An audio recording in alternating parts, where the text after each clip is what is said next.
सर्वप्रथमे आमनकर मुक्तिदाता प्रभु जीशु ख्रीष्टर बहुमूल्यर नाम धन्यवाद हो कारण तांकर अपार अनुग्रह दया हेतु आमको एपर्यंत जीवन में विनष्ट होगा न दे जगतर अनेक लोक मध्यरु आमको स्वतंत्रता भाव तांकर पुत्रक रक्त किणी ए बहुमूल्य सुजोग जहाँकि ईश्वर परिवार प्रार्थना भवन रे वाक्य अल्प किसी आलोचना करने पवित्र बहुमूल्य सुजोग देइथिबारु मोर हृदय कृतज्ञता ज्ञापन करुछि। तेबे आसंतो वाक्य आलोचना पूर्व आमने पदे प्रार्थना करिबा। मो प्रार्थना करुछि। प्रेमिक स्वर्गस्थ पिता तुमर पवित्र नाम धन्यवाद करुछि, तुमर पूजा करुछि, प्रशंसा गौरव समर्पण करुछि कारण तुम्हें पूजा प्रशंसा पाइबा योग्यवंत ईश्वर एथिपाई तुम नाम गौरव करो करो एत तुम पवित्र चरण तले निजक समर्पण करुछि प्रभु कारण जगत अनेक कोटि कोटि लोक मैंने अच्छा किंतु से तुम्हें स्वतंत्रता भाव प्रभु तुम पुत्र रक्त द्वारा आम प्रभु तुम्हें किणी तुम सेवा तुम उपासना व्यवहार कर आणुथिबार धन्यवाद दूची। यही समय को तुम पवित्र हस्त समर्पण करुछि प्रभु तुम जीवंत वाक्य जहाँ प्रभु तुम्हें मो मध्य रखिच तुम्हें प्रकाशमान कर जद्वारा ये वाक्य द्वारा अनेक ही प्रभु तुम आशीर्वाद प्राप्त होगा पारे तुम्हें दया कर गौरव संभ्रम महिमा तुमको दे प्रार्थना शीघ्र आसुवा मृत्युंजय प्रभु जीशुंकर बहुमूल्य नाम एक क्षुद्र निवेदन कले पिता आमेन। आसंतु आज वाक्य आम आलोचना करवा तार मूल शीर्षक है प्रभुंक पई प्रस्तुत हवा प्रिपरेशन फॉर गॉड जीसस। आम से विषय आम अल्प समय वाक्य आलोचना करवा। तार प्रथम शास्त्रांश रहिबो तार यात्रा पुस्तक तार 19 पर्वर 10 एवं 11 पद ताहा प्रथमे मुझे पाठ कर देउछि तापरे से अंश को नहीं आम आलोचना करवा। तार एपरि लिखा जाए तहु सदा प्रभु मूसा को कहले तुम्बे लोक मान निकट को जाई आजी और काली से पवित्र कर पुणी से माने अपना अपना वस्त्र धौत करंतु।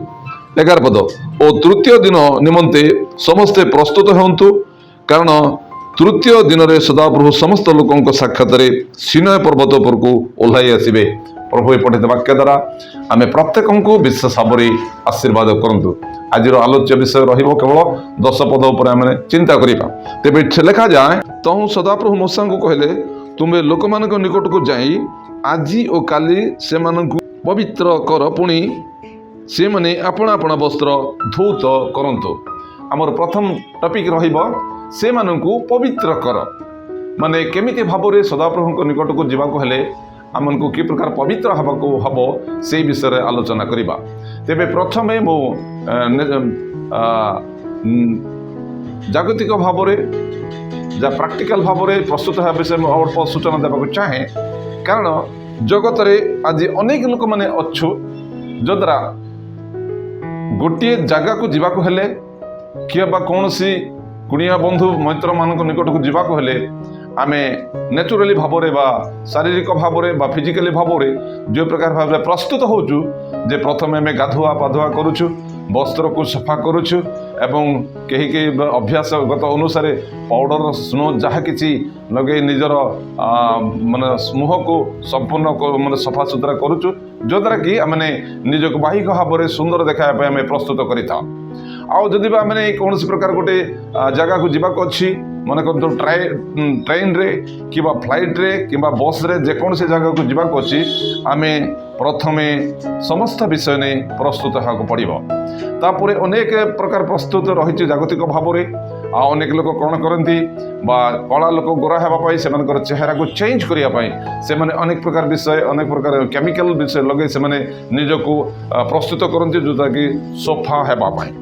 अनेक लोक कौन करती आजिकल माने धला बाल को कला करने अनेक प्रकार विषय नहीं कि प्रस्तुत होकर चेंज करती किंतु यही समस्त विषय प्रस्तुति द्वारा आम ईश्वर निकटवर्ती होबार प्रायतः असंभव अटे। मोर प्रिय श्रोता बंधु मैंने आम चिंता करवा जे परमेश्वर निकट को जीवाई आमको कि प्रकार प्रस्तुत होगा पड़ो। नेचुराली भाव में प्रभु चाहती ना कारण से दिन सामुएल को कहले जे जितेबाला दाऊद पुत्र मान को राजाभिषेक करने मना करदे दाऊदर बड़ पुओं को मना करदे रूप रेखा देखापी किंतु से प्रस्तुति प्रभु चाहती ना। तेबे आम ठारू सदाप्रभु परमेश्वर कि प्रकार प्रस्तुति चाहती कारण से दिन से ସଦାପ୍ରଭୁ ପରମେଶ୍ୱର ମୂଷାଙ୍କୁ ପ୍ରଥମେ କହିଲେ ନା 10 ପଦ, ତହୁ ସଦାପ୍ରଭୁ ମୂଷାଙ୍କୁ କହିଲେ, ତୁମ୍ଭେ ଲୋକମାନଙ୍କ ନିକଟକୁ ଯାଇ ଆଜି ଓ କାଲି ସେମାନଙ୍କୁ ପବିତ୍ର କର। ଏଇ କଥାଟା କାହିଁକି କହିଲେ? କାରଣ ଯେତେବେଳେ ମିଶ୍ର ଦେଶରେ ଇସ୍ରାଏଲ ସନ୍ତାନମାନେ ମାନେ ଦାସତ୍ୱ ଅବସ୍ଥାରେ ରହି କେତେ ଦୁଃଖ, କେତେ ଯନ୍ତ୍ରଣା, କେତେ କଷ୍ଟ ଯେତେବେଳେ ଅନୁଭବ କରୁଥିଲେ, ସେଇ ଦୁଃଖ ଯନ୍ତ୍ରଣା କଷ୍ଟକୁ ସହି ନ ପାରି ସେମାନେ ଯେତେବେଳେ କ୍ରନ୍ଦନ କଲେ, ସଦାପ୍ରଭୁ ପରମେଶ୍ୱର ସେଇ କ୍ରନ୍ଦନ ଶୁଣି ଜଣେ ଲୋକକୁ ମାନେ ପ୍ରସ୍ତୁତ କଲେ, ଯଦ୍ୱାରା ସେଇ ମିଶ୍ର ଦେଶର ଦାସତ୍ୱ ଅବସ୍ଥାରୁ ଉଦ୍ଧାର କରି ଆଣିବା ପାଇଁ ଜଣେ ବ୍ୟକ୍ତିଙ୍କୁ ମନୋନୀତ କଲେ। ତାହା ଆପଣମାନେ ଜାଣନ୍ତି, ସେ ବ୍ୟକ୍ତି ହେଉଛନ୍ତି ମୂଷାଙ୍କୁ ଯେତେବେଳେ ପ୍ରସ୍ତୁତ କଲେ, ମୂଷା ଗଲେ ସେମାନଙ୍କୁ ସେ ମିଶ୍ର ଦେଶରୁ ଉଦ୍ଧାର କରି ଆଣିଲେ, ବାହାର କରି ଆଣିଲେ, ଦାସତ୍ୱ ବନ୍ଧନରୁ ଉଦ୍ଧାର କରି ଆଣିଲେ। ଆଣୁ ଆଣୁ ସଦାପ୍ରଭୁ ପରମେଶ୍ୱର 6 ଲକ୍ଷ ପ୍ରଜା ସମେତ ଅନେକ ଲୋକଙ୍କୁ ସେ ପଥ ମଧ୍ୟରେ ଅନେକ ପ୍ରକାର ସୁବିଧା ଦେଲେ, ଖାଇବା ପିଇବାର ଦେଲେ। ଆଶ୍ଚର୍ଯ୍ୟ ଭାବରେ ଏପରିକି ସୁଫୋଜ ସାଗର 2 ଭାଗ କଲେ, ଯଦ୍ୱାରା ଶୁଷ୍କ ପଥ ଦେଇ ଇସ୍ରାଏଲ ସନ୍ତାନ ମାନେ ଯାତ୍ରା କରିପାରିଲେ। ତାପରେ ସେମାନେ ପିଇବା ପାଇଁ କଷ୍ଟ ଅନୁଭବ କଲେ, ତଥାପି ସେମାନଙ୍କ ପାଇଁ ପ୍ରଭୁ ଗୋଟେ ବଡ଼ ପଥରରୁ ପାଣି ବାହାର କରି ସେମାନଙ୍କୁ ପାନ କରାଇଥିଲେ। ଏହି ପ୍ରକାର ଭାବରେ ସୁବିଧା କରି ଆଣିଲେ। ଏ ପ୍ରକାର ଭାବରେ ଆଣୁ ଆଣୁ ସେମାନଙ୍କୁ ପଥ ମଧ୍ୟରେ ମାଂସ ଖାଇବା ପାଇଁ ଯେତେବେଳେ ଚାହିଁଲେ ଭାତ ପାଖି ମାନ୍ନା ଦେଲେ। ଏହି ପ୍ରକାର ସମସ୍ତ ଭାବରେ ଆଣୁ ଆଣୁ ତଥାପି ସେମାନେ ଯେତେବେଳେ ମାନେ ପ୍ରଭୁଙ୍କ ବିରୁଦ୍ଧରେ ବିରୁଦ୍ଧାଚରଣ କାର୍ଯ୍ୟ ସମସ୍ତ କଲେ, ପ୍ରଭୁ ହୁଏତ ଅନେକ ଲୋକଙ୍କୁ ରାସ୍ତାରେ ମାରିଦେଲେ, ଅନେକ ଲୋକ ମରିଗଲେ। କିନ୍ତୁ ଅବଶିଷ୍ଟ ଯେତେ ଅଛନ୍ତି ସେମାନଙ୍କୁ ପୁନର୍ବାର କଢ଼ାଇ ଆଣିବା ପାଇଁ, ସେମାନଙ୍କୁ ପବିତ୍ର କରିବା ପାଇଁ ସଦାପ୍ରଭୁ ପରମେଶ୍ୱର ମୂଷାଙ୍କୁ କହିଲେ, ତୁମେ ଆଜି ଆଉ କାଲିକି ସେମାନଙ୍କୁ ପବିତ୍ର କର। କାହିଁକି? କାରଣ ସେମାନେ ପଥ ମଧ୍ୟରେ ଆସୁ ଆସୁ ସେମାନେ ଅପବିତ୍ର ଜୀବନ କାଟୁଥିଲେ। ଯଦି ବା ତାର ଗଣନା ତାର 14 ପର୍ବର 11 ପଦ ଯଦି ପଢୁ, ସେଇଠି ସ୍ପଷ୍ଟ ଲେଖା ଅଛି, ସେଟା ସ୍ପଷ୍ଟ ଲେଖାଯାଏ କ'ଣ ନା, ମିଶ୍ର ଦେଶରୁ ଉଦ୍ଧାର କଲେ, କିନ୍ତୁ ଯେଉଁମାନେ ଅବିଶ୍ୱାସ କଲେ ସେମାନଙ୍କୁ ସେ ବିନାଶ କଲେ। ଯେହେତୁ ସେମାନେ ଅପବିତ୍ର ଜୀବନ କାଟୁଥିବା ହେତୁ ସେମାନଙ୍କୁ ବିନାଶ କଲେ। ଏଇଥିପାଇଁ ପୁନର୍ବାର ମୂଷାଙ୍କୁ ସଦାପ୍ରଭୁ କହୁଛନ୍ତି ଯେ ଏମାନଙ୍କୁ ପବିତ୍ର କର। କାହିଁକି ପବିତ୍ର କର? କାରଣ ସେମାନଙ୍କୁ ପବିତ୍ର କଲା ପରେ ସେଇ ଦିନ ସଦାପ୍ରଭୁ ପରମେଶ୍ୱର ସିନାଇ ପର୍ବତକୁ ଓହ୍ଲେଇକି ଆସିବେ। ଏମାନଙ୍କୁ 10 ଆଜ୍ଞା ଦେବା ପାଇଁ, ଏମାନଙ୍କୁ ନିୟମ ନୀତି ନିୟମ ଦେବା ପାଇଁ ସଦାପ୍ରଭୁ ପରମେଶ୍ୱର ସିନାଇ ପର୍ବତକୁ ଓହ୍ଲାଇବା ଆସିବା ନିମନ୍ତେ ପ୍ରଥମେ ଏମାନଙ୍କୁ ପବିତ୍ର କରିବାକୁ ପଡ଼ିବ। এই বিষয়টা କୁହାଯାଇଥିଲା। ମୋର ପ୍ରିୟ ବନ୍ଧୁମାନେ, ତେବେ ଲେଖାଯାଏ ତାର 10 ପଦରେ ଲେଖା ଅଛି, ତାର କ ଅଂଶରେ ପବିତ୍ର କର। କାହିଁକି ପବିତ୍ର କର କହିଲେ? କାରଣ ସେମାନେ ମିଶ୍ର ଦେଶରୁ ବାହାରି ଆସୁ ଆସୁ ସେମାନଙ୍କର ଜୀବନ ଯାତ୍ରା କରୁ କରୁ ସେମାନେ ଯେତେବେଳେ ଅପବିତ୍ର ଜୀବନ କାଟିଲେ, ସେଇଥିପାଇଁ ସଦାପ୍ରଭୁ ଦେଖିଲେ ଯେ ଏମାନଙ୍କୁ ଉଦ୍ଧାର କରି ଆଣିଲା ପରେ ବି ଏମାନେ ଅପବିତ୍ର ଜୀବନ କାଟୁଛନ୍ତି, ଏଣୁକରି ପବିତ୍ର କରିବାକୁ ପଡ଼ିବ। ମୂଷାଙ୍କୁ କହିଲେ ପ୍ରଥମେ ସେମାନଙ୍କୁ ପବିତ୍ର କର। ମୋର ପ୍ରିୟ ପ୍ରଭୁଙ୍କର କେମିତି ପବିତ୍ର କର? ଯଦି ତାର ପ୍ରମାଣ ଆମେ ଚାହୁଁ, ତାର ଆଇବ ପୁସ୍ତକ 1 ପର୍ବର 5 ପଦରେ ଲେଖାଯାଏ। କାରଣ ଆଇବ ଜଣେ ଧନବାନ ବ୍ୟକ୍ତି, ସେ ସିଦ୍ଧ ସରଳ କୁକ୍ରିୟା ତ୍ୟାଗୀ ପରମେଶ୍ୱର ଭୟକାରୀ ବ୍ୟକ୍ତି। ତାଙ୍କର 10ଟି ସନ୍ତତି, 7ଟି ପୁଅ 3ଟି ଝିଅ। ଏମାନେ ଯେତେବେଳେ ପାଳିକ୍ରମେ ସେମାନେ ଗୋଟେ ପରିବାରରେ ଉପାସନା କରୁଥିଲେ, ହୁଏତ ଆଇବ ଭାବିଲେ ମୋର ପିଲାମାନେ ପରମେଶ୍ୱରଙ୍କ ଦୃଷ୍ଟିରେ ଅପବିତ୍ର କାର୍ଯ୍ୟ କରିଥିବେ। ଏଇଥିପାଇଁ ତାର କ୍ଲିୟର ଲେଖା ଅଛି ଯେ ଆଇବ ସେମାନଙ୍କ ନିମନ୍ତେ ତାଙ୍କ ଡକେଇ ତାଙ୍କୁ ପବିତ୍ର କଲେ ବୋଲି ଲେଖାଯାଏ। ମୋର ପ୍ରିୟ ପ୍ରଭୁଙ୍କ ଲୋକମାନେ, ଏଇଥିପାଇଁ ଯଦି ବା କୌଣସି ଲୋକ ଈଶ୍ୱରଙ୍କ ନିକଟକୁ ଯିବାକୁ ହେଲେ ପ୍ରଥମେ ଆମକୁ ନିଜକୁ ପବିତ୍ର କରିବାକୁ ହେବ। କାହିଁକି ପବିତ୍ର କରିବାକୁ ହେବ? କାରଣ ଯେତେବେଳେ ଆମମାନଙ୍କର ଆଦି ପିତା ହବା ଆଦମ ଏମାନେ ପାପ କରି ଆମମାନଙ୍କର ଜୀବନରେ ଅପବିତ୍ରତା ଆଣିଦେଲେ। ସେଇଥିପାଇଁ ପବିତ୍ର ହେବା ନିମନ୍ତେ ବ୍ୟବସ୍ଥା ଯୁଗରେ ଅନେକ ପ୍ରକାର ନୀତି ନିୟମ ବଳି ଉତ୍ସର୍ଗ ଦେବା ପାଇଁ କୁହାଯାଇଥିଲା, କିନ୍ତୁ ତଦ୍ୱାରା ପବିତ୍ରକୃତ ହୋଇପାରୁନଥିଲା। এইଥିପାଇଁ ପ୍ରଭୁ ଯୀଶୁ ମାନେ ସଦାପ୍ରଭୁ ପରମେଶ୍ୱର ପ୍ରଭୁ ଯୀଶୁ ଖ୍ରୀଷ୍ଟଙ୍କ ଦ୍ୱାରା ଆମକୁ କେଉଁ ପ୍ରକାର ପବିତ୍ରକୃତ ହେବାକୁ ହେବ ସେଇ ବିଷୟ ସେ ମାନେ ପର ପର୍ଯ୍ୟାୟରେ ଆଲୋଚନା କରିବା। ତେବେ ଲେଖାଯାଏ ତାର ଯିଶାୟ 1:16 ତୁମେ ମାନେ ଆପଣା ମାନଙ୍କୁ ଧୌତ କର, ଶୁଚି କର, ଆମ ଦୃଷ୍ଟିରୁ ତୁମମାନଙ୍କର କ୍ରିୟାର ମନ୍ଦତା ଦୂର କର। ତେବେ ଏଠି ଲେଖା ଅଛି ଯେ ତୁମେ ମାନେ ଆପଣମାନଙ୍କୁ ଧୌତ କର। ତେବେ କି ଏବେ ନିଜକୁ ଧୌତ କରିବା ପାଇଁ ପ୍ରକୃତରେ ନ୍ୟାଚୁରାଲିଟି ଭାବରେ ପ୍ରାକୃତିକ ଭାବରେ ଦେଖୁ ଯେତେବେଳେ ଆମେ ନିଜକୁ ଧୌତ କରିବା ଗାଧୋଇବାକୁ ଗଲେ ଆଜିକାଲି ବିଭିନ୍ନ ପ୍ରକାର ସାବୁନ, ବିଭିନ୍ନ ପ୍ରକାର କ୍ରିମ, ବିଭିନ୍ନ ପ୍ରକାର ସାମ୍ପୁ ଏ ସମସ୍ତ ବାହାରିଛି ମାନେ ନିଜ ଶରୀରକୁ ଧୌତ କରିବା ପାଇଁ। ମୋର ପ୍ରିୟ ପ୍ରଭୁଙ୍କ ଲୋକମାନେ ଯେହେତୁ ତାର ସେଇ ଯାତ୍ରା ପୁସ୍ତକ 19 ପର୍ବର 10 ପଦର 2ୟ ଅଂଶ ଲେଖା ହେଉଛି ପୁଣି ସେମାନଙ୍କୁ ସେମାନେ ଆପଣା ବସ୍ତ୍ର ଧୌତ କରନ୍ତୁ। ତେବେ ଏଇଠି ଲେଖା ଅଛି ଯେ ତାର ଯାତ୍ରା ଯିଶାୟ 1:16 ତୁମେ ମାନେ ଆପଣମାନଙ୍କୁ ଧୌତ କର, ଶୁଚି କର, ଆମ ଦୃଷ୍ଟିରୁ ତୁମମାନଙ୍କର କ୍ରିୟାର ମନ୍ଦତା ଦୂର କର। ତେବେ ଆମେ ନିଜ ଶରୀରକୁ ଧୋଇବା ଦ୍ୱାରା ଆମମାନଙ୍କର ମନ୍ଦତା ଦୂର ହେବ କି ହେବ?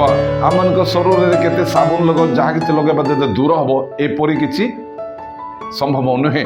ତେଣୁକରି ତାର ମାନେ ଜିରିମିୟ 2:22 ଲେଖାଯାଏ ସଦାପ୍ରଭୁ କରନ୍ତି ଯଦ୍ୟପି ତୁମେ ଆପଣମାନଙ୍କୁ ସୋରାରେ ଧୌତ କର ଓ ବହୁତ ସାବୁନ ଲଗାଅ ତଥାପି ଆମ ଦୃଷ୍ଟିରେ ତୁମ ଅଧର୍ମ ଚିହ୍ନିତ ହୋଇ ରହିଅଛି। ମୋର ପ୍ରିୟ ପ୍ରଭୁଙ୍କ ଲୋକମାନେ ଏଠି ପ୍ରମାଣ ଦେଉଛି ଯେ କ'ଣ ଯେ ସଦାପ୍ରଭୁ କହନ୍ତି ଯଦ୍ୟପି ତୁମେ ଆପଣମାନଙ୍କୁ ସୋରାରେ ହୁଏତ ଆମେ ଜାଣୁ ଲୁଗା ସଫା କରିବା ପାଇଁ ସୋରା ଏ ପ୍ରକାର ପାଉଡର ବିଭିନ୍ନ ପ୍ରକାର ପାଉଡର ସବୁ ବାହାରିଛି ଧୌତ କରିବା ପାଇଁ ତଥାପି ସେ ଧୌତ କରିବା ଦ୍ୱାରା ତାହା ଯାଇନ ପରେ ଏଇଥିପାଇଁ ଲେଖାଯାଏ ଆପଣମାନଙ୍କୁ ସୋରାରେ ଧୌତ କର ଓ ବହୁତ ସାବୁନ ଲଗାଅ, ବାର ସାବୁନ ଲଗାଅ, ଯେତେ ମାନେ କଷ୍ଟଲି ସାବୁନ ଲଗାଅ। ଆଜିକାଲି ନାମୀ ଦାମୀ ସାବୁନ ବାହାରିଛି ସେ ସାବୁନ ଲଗାଇଲେ ବି ପ୍ରାୟ ଯିବାର ଚାନ୍ସ ନାହିଁ, ସୁବିଧା ନୁହେଁ। ସେଇଥିପାଇଁ ସାବୁନ ଲଗାଅ ତଥାପି ଆମ୍ଭ ଦୃଷ୍ଟିରେ ବା ପରମେଶ୍ୱରଙ୍କ ଦୃଷ୍ଟିରେ ତୁମ ଅଧର୍ମ ଚିହ୍ନିତ ହୋଇ ରହିଅଛି। ମୋର ପ୍ରିୟ ପ୍ରଭୁଙ୍କ ଲୋକମାନେ ଆମେ ଯେତେ ପ୍ରକାର ସାବୁନ ଲଗାଇଲେ ମଧ୍ୟ ଆମର ଅଧର୍ମ ଆମର ଦୋଷ ଦୁର୍ବଳତା ଚିହ୍ନଟ ଭାବରେ ରହିଅଛି। ଦିନେ ମୋର ଗୋଟେ ମାନେ ଧଳା ସାର୍ଟରେ ଗୋଟେ ପ୍ରକାର ମାନେ କଳଙ୍କ ମାନେ ଗୋଟେ ମଳି ଲାଗିଗଲା, ତାକୁ କେତେ ସଫା କରିବାକୁ ଗଲା ନାହିଁ କିନ୍ତୁ ଗୋଟିଏ କେମିକାଲ ଗୋଟେ ଲିକ୍ୱିଡଟା ବାହାରିଥିଲା ତାକୁ ଯେତେବେଳେ ସେ ଲିକ୍ୱିଡଟା ଲଗେଇଲି ସେ ଯେତେ ପ୍ରକାର ଅସୁବିଧା ମାନେ ଗନ୍ଧିଆଟା ସାଙ୍ଗେ ସାଙ୍ଗେ ସଫା ହେଲା ହୁଏତ ସେ ଲିକ୍ୱିଡ କେମିକାଲ ଦ୍ୱାରା। କିନ୍ତୁ ଆମର ଶରୀରକୁ ଧୌତ କରିବା ପାଇଁ କେତେ ବଡ଼ ସାବୁନ ଯାହା କିଛି ହେଲେ ମଧ୍ୟ ହୋଇ ନପାରେ। ସେଇଥିପାଇଁ ଲେଖାଯାଏ ତୁମେ ଯେତେ ସାବୁନ ଲଗାଅ ସୋରାରେ ଧୌତ କଲେ ମଧ୍ୟ ତୁମର ଅଧର୍ମ ଚିହ୍ନିତ ହୋଇ ରହିଛି। ତେବେ କ'ଣ ତାର ଯିଶାୟ 4:14 ଉଦ୍ଧାର ପାଇବା ନିମନ୍ତେ ଦୁଷ୍ଟତାରୁ ଆପଣା ହୃଦୟ ଧୁଅ। ଉଦ୍ଧାର ପାଇବା ପାଇଁ, ରକ୍ଷା ପାଇବା ପାଇଁ, ପରମେଶ୍ୱରଙ୍କର ଦଣ୍ଡରୁ ଉଦ୍ଧାର ପାଇବା ପାଇଁ ସେଇଥିପାଇଁ ମୂଷାଙ୍କୁ କହିଲେ ତୁମେ ଯାଅ କାଲି ଏବଂ ଆଜି ଏ ଲୋକମାନଙ୍କୁ ପ୍ରଥମେ ପବିତ୍ର କର ଏବଂ ସେମାନେ କହିବ ତୁମେ ଆପଣ ବସ୍ତ୍ର ଧୁଅ, ଯଦ୍ୱାରା ପରମେଶ୍ୱର ସିନାଇ ପର୍ବତକୁ ଆସିବେ ସାକ୍ଷାତ କରିବା ପାଇଁ। ତେବେ ସେଦିନ ଇସ୍ରାଏଲ ସନ୍ତାନମାନଙ୍କ ନିମନ୍ତେ ସିନାଇ ପର୍ବତକୁ ସଦାପ୍ରଭୁ ପରମେଶ୍ୱରଙ୍କର ଆଗମନ ଥିଲା। ତେବେ ଆମମାନଙ୍କୁ ସାକ୍ଷାତ କରିବାକୁ ହେଲେ ଆମମାନଙ୍କର ପ୍ରଭୁ ଯୀଶୁ ଖ୍ରୀଷ୍ଟ ଯିଏ ଦିନ ଆସୁଛି ସେ ଆଗମନ କରିବେ, ତାଙ୍କୁ ସାକ୍ଷାତ କରିବା କି ପ୍ରକାର ଆମମାନଙ୍କୁ ପ୍ରିପାରେସନ୍ ବା ପ୍ରସ୍ତୁତ ହେବାକୁ ପଡ଼ିବ। ମୋର ପ୍ରିୟ ପ୍ରଭୁଙ୍କ ଲୋକମାନେ ସେଇଥିପାଇଁ ଲେଖାଯାଏ ଉଦ୍ଧାର ପାଇବା ନିମନ୍ତେ ଦୁଷ୍ଟତାରୁ ଆପଣା ହୃଦୟ ଧୁଅ। ବସ୍ତ୍ର ଧୋଇବା ପାଇଁ ପାଣି ଅଛି, ବସ୍ତ୍ର ଧୋଇବା ପାଇଁ ସାବୁନ ଅଛି, ବସ୍ତ୍ର ଧୋଇବା ପାଇଁ ଅନେକ ପ୍ରକାର କେମିକାଲ ପାଉଡର ଅଛି, ଲିକ୍ୱିଡ ଅଛି, କିନ୍ତୁ ହୃଦୟ କୋଉଠି ଧୋଇବା? ଆମେ ପ୍ରସ୍ତୁତ ହେବାକୁ ହେଲେ ଆମର ହୃଦୟ କେମିତି କୋଉ ଜାଗାରେ ଆମେ ଧୋଇବା? ମୋର ପ୍ରିୟ ପ୍ରଭୁଙ୍କ ଲୋକମାନେ ତେଣୁକରି ତାର ଯିଶାୟ 1:18 ଆସ ଆମ୍ଭେମାନେ ଉତ୍ତର ପ୍ରତ୍ୟୁତ୍ତର କରିବା। ତୁମେ ଆସ ଧୋଇବା ମାନେ ପ୍ଲାନ୍ଟା ମୁଁ ତୁମକୁ ଶିଖେଇବି, ତୁମେ କେବଳ ଆସ, ତୁମେ କେବଳ ମୋ ନିକଟକୁ ଆସ, ଆମେ ଉତ୍ତର ପ୍ରତ୍ୟୁତ୍ତର କରିବା। ତୁମେ ମୋତେ ପ୍ରଶ୍ନ ପଚାର ମୁଁ ତୁମକୁ ଉତ୍ତର ଦେବି। ଏଇ ପ୍ରକାର ଭାବରେ ଲେଖାଯାଏ ଆସ ଆମ୍ଭେମାନେ ଉତ୍ତର ପ୍ରତ୍ୟୁତ୍ତର କରିବା, ତୁମ୍ଭମାନଙ୍କର ପାପ ସବୁ ସିନ୍ଦୁର ବର୍ଣ୍ଣ ପରି ହେଲେ ହେଁ। ମୋର ପ୍ରିୟ ପ୍ରଭୁ ଆମର ପାପ, ଆମର ହୃଦୟର ପାପ ଅଧର୍ମ ସିନ୍ଦୁର ଆମେ ଯଦି ଜାଣୁ ସିନ୍ଦୁର କେମିତିକାର କଲର, ସିନ୍ଦୁର ପରି ହେଲେ ହେଁ କ'ଣ କରିବା? ହିମ ପରି, ହିମ ମାନେ ବରଫ ଯେମିତି ସଫା ରୁହେ ହିମ ପରି କରିବା। ଲୋହିତ ବର୍ଣ୍ଣ ହେଲେ ମେଷ ଲୋମ ମେଣ୍ଢା ଲୋମ ପରି ଆମେ କରିବା। କାରଣ ଆମେ ପ୍ରଭୁ ଡାକୁଛନ୍ତି ଆସ ତୁମେ କେବଳ ଆମ୍ଭ ନିକଟକୁ ଆସ। ତୁମର ପାପ, ତୁମର ଅଧର୍ମ, ତୁମର ହୃଦୟର କୁଚିନ୍ତା ଯାହା କିଛି ରହିଛି ପ୍ରକ୍ଷାଳନ ପାଇଁ ତୁମେ ଆସ। ତୁମେ ସାବୁନ ଲଗାଇବା ଦରକାର ନାହିଁ, ସାବୁନ ଲଗାଇଲେ ମଧ୍ୟ ତୁମର ହୃଦୟରେ ପାପ ଯାଇପାରି ନପାରେ। ଏଇଥିପାଇଁ ଲେଖାଯାଏ ତୁମେ କେବଳ ମୋ ନିକଟକୁ ଆସ, ଆମେ ଉତ୍ତର ପ୍ରତ୍ୟୁତ୍ତର କରିବା। ଯାହା ତୁମର ଯେକୌଣସି କଲର ହେଇଥାଉ ତାହା ସଫା। ଆଜିକାଲି ଆମେ ଦେଖୁଛୁ ମାନେ କ୍ଲୋଜ୍ ଅପ୍ ପେଷ୍ଟ କଲର କେମିତିକା ଲାଲ ରୁହେ, କିନ୍ତୁ ଯେତେବେଳେ ଆମେ ବ୍ରଶ କରୁ ଲାଲ ରଙ୍ଗର ଫେଣ ବାହାରେ ନାହିଁ। କେମିତିଟା ବାହାରେ? ସେ ପେଷ୍ଟ ଲାଲ ହେଇପାରେ, କିନ୍ତୁ ଯେତେବେଳେ ଆମେ ବ୍ରଶ କରୁ ତେବେ ଧଳା ରଙ୍ଗର ଫେଣ ବାହାରେ। ଠିକ୍ ସେହିପରି ଆଜି ଏମାନଙ୍କର ପାପ ସିନ୍ଦୁର ବର୍ଣ୍ଣ ପରେ ହେଇଥାଉ, ଲୋହିତ ବର୍ଣ୍ଣ ପରେ ହେଇଥାଉ, ତାକୁ ହିମ ପରି ମାନେ ହ୍ୱାଇଟ୍ ସଫା ନିର୍ମଳ କରିବା ପାଇଁ ସେ ପ୍ରସ୍ତୁତ ଅଛନ୍ତି। ମୋର ପ୍ରିୟ ପ୍ରଭୁଙ୍କ ଲୋକ, ସେଇଥିପାଇଁ ତାର 10 ପର୍ବର 22 ପଦ ଲେଖାଯାଏ ଆସ ଆମେ ମାନେ ହୃଦୟର ପ୍ରକ୍ଷାଳନ ଦ୍ୱାରା। ହୃଦୟ ପ୍ରକ୍ଷାଳନ, ପ୍ରକ୍ଷାଳନ ମାନେ ଧୋଇବା। ମା ମାନେ ଯେମିତି ଲୁଗା ଧୋଇବା ପାଇଁ, ଲୁଗା ସଫା କରିବା ପାଇଁ ଅନେକ ପ୍ରକାର ସାବୁନ ସର୍ଫ ଲଗାନ୍ତି। ୟା ପୂର୍ବରୁ ମୁଁ ଛୋଟ ଥିଲା ସମୟରେ ମା ମାନେ କ'ଣ କରନ୍ତି, ଗୋଟେ ଡବାରେ ପାଉଁଶ ମାନେ ଯୋଉଟା କାଠରୁ ମାନେ ରୋଷେଇ କରା ହୁଏ, ଯୋଉ ପାଉଁଶ ବାହାରେ ସେ ପାଉଁଶ ନେଇକି ତାକୁ ଫୁଟେଇକି ପାଣି ମିଶେଇକି ଫୁଟେଇକି ସେଇଠି ଲୁଗା ସବୁ ସଫା କରୁଥିଲେ। ବହୁତ ସୁନ୍ଦର ଚକଚକ ଦେଖୁଥିଲା। ତାପରେ କିଛି ଦିନ ପରେ ପରେ ବାହାରିଲା ଟିନୋପାଲ, ନିର୍ମା ପାଉଡର, ଆଜିକାଲି ସର୍ଫ ଏକ୍ସେଲ, ଟାଇଡ୍, ଏ ପ୍ରକାର ସବୁ ବାହାରିଛି ସଫା କରିବା ପାଇଁ। କିନ୍ତୁ ଏଠି ଲେଖା ଅଛି ଏଭ୍ରି ପୁସ୍ତକରେ ତାର 10 ପର୍ବର 22 ପଦରେ ଆସ ଆମ୍ଭେ ମାନେ ହୃଦୟ ନିଜର ହାର୍ଟ ହୃଦୟକୁ ପ୍ରକ୍ଷାଳନ ଦ୍ୱାରା କଳୁଷିତ ବିବେକରୁ ଶୁଚୀକୃତ ଓ ନିର୍ମଳ ଜଳରେ ଧୌତ ଶରୀର ହୋଇ ସରଳ ହୃଦୟ ସହ ବିଶ୍ୱାସରେ ତାଙ୍କ ନିକଟକୁ ଯାଅ। ମୋର ପ୍ରିୟ ପ୍ରଭୁ ଲୋକମାନେ, ତେବେ ଆଜିର এই ପ୍ରଥମ ଭାଗର ଆମର ଆଲୋଚନା ବିଷୟ ରହିବା କି ପ୍ରକାର ଭାବରେ ଈଶ୍ୱରଙ୍କ ନିକଟକୁ ଯିବାକୁ ହେଲେ ସ୍ପିରିଚୁଆଲିଟି ଭାବରେ, ଆତ୍ମିକ ଭାବରେ ଆମକୁ ପ୍ରସ୍ତୁତ ହେବାକୁ ପଡ଼ିବ। ଏ ବିଷୟ ଆମେ ଶିକ୍ଷା କଲୁ। ତେଣୁକରି ମୋର ପ୍ରିୟ ଯେତେ ବନ୍ଧୁମାନେ ଏ ବିଷୟକୁ ଧ୍ୟାନ କରନ୍ତି ସମସ୍ତେ ପ୍ରାର୍ଥନା ସହିତ ଏ ଅଳ୍ପ ବାକ୍ୟକୁ ଚିନ୍ତା କରନ୍ତୁ। ପ୍ରଭୁ ଏ ଛୋଟ ବାକ୍ୟରେ ଆମମାନଙ୍କ ବିଷୟ ଭାବରେ ଆଶୀର୍ବାଦ କରନ୍ତୁ। ଆସନ୍ତୁ ଆମେ ଛୋଟ କରି ପ୍ରାର୍ଥନା କରିବା। ମହିମା ମୋ ସ୍ୱର୍ଗସ୍ଥ ପିତା, ଆମେ ତୁମର ଅଦ୍ୱିତୀୟ ନାମର ଧନ୍ୟବାଦ କରୁଛୁ, କାରଣ ଏ ପ୍ରତ୍ୟୁଷରେ ତୁମର ପବିତ୍ର ରକ୍ତଧାରା ତୃଣ ତଳକୁ ଆସିବାକୁ ଦେଲ। এই ଈଶ୍ୱରଙ୍କ ପରିବାର ପ୍ରାର୍ଥନା ଗୃହରେ ଆମମାନଙ୍କୁ ତୁମର ପବିତ୍ର ବାକ୍ୟ ଆଲୋଚନା କରିବା ପାଇଁ, ଶିକ୍ଷା କରିବା ପାଇଁ ଦେଇଛ। ତେଣୁକରି ଧନ୍ୟବାଦ ଦେଉଛି। এই ପ୍ରଚାରିତ ବାକ୍ୟ ମୋ ସହିତ ଯେତେ ଶ୍ରୋତାବନ୍ଧୁ ପ୍ରତ୍ୟେକଙ୍କର ଅନ୍ତରରେ ବିଶେଷ ଭାବରେ କାର୍ଯ୍ୟକାରୀ ହେଉ, ଯଦ୍ୱାରା ବାକ୍ୟ ଦ୍ୱାରା ଆମେ ଆଶୀର୍ବାଦ ପ୍ରାପ୍ତ ହେବୁ। ଏହିପରି ଦୟା କର। ମହିମା ଗୌରବ ସମ୍ଭ୍ରମ ତୁମକୁ ଦେଇ ଏ ସମସ୍ତ ପ୍ରାର୍ଥନା ଆମମାନଙ୍କର ଆଶୀର୍ବାଦ କର। ମୃତ୍ୟୁଞ୍ଜୟ ପ୍ରଭୁ ଯୀଶୁଙ୍କ ନାମରେ ମାଗୁଅଛୁ ପିତା, ଆମେନ୍ ଆମେନ୍। ଧନ୍ୟବାଦ ସମସ୍ତଙ୍କୁ, ମୋର ନମସ୍କାର ଏବଂ ଈଶ୍ୱରଙ୍କ ପରିବାର ପକ୍ଷରୁ ମଧ୍ୟ ମୋର ଭକ୍ତିପୂର୍ଣ୍ଣ ନମସ୍କାର ସମସ୍ତଙ୍କୁ। ପ୍ରେଜ୍ ଦ ଲର୍ଡ।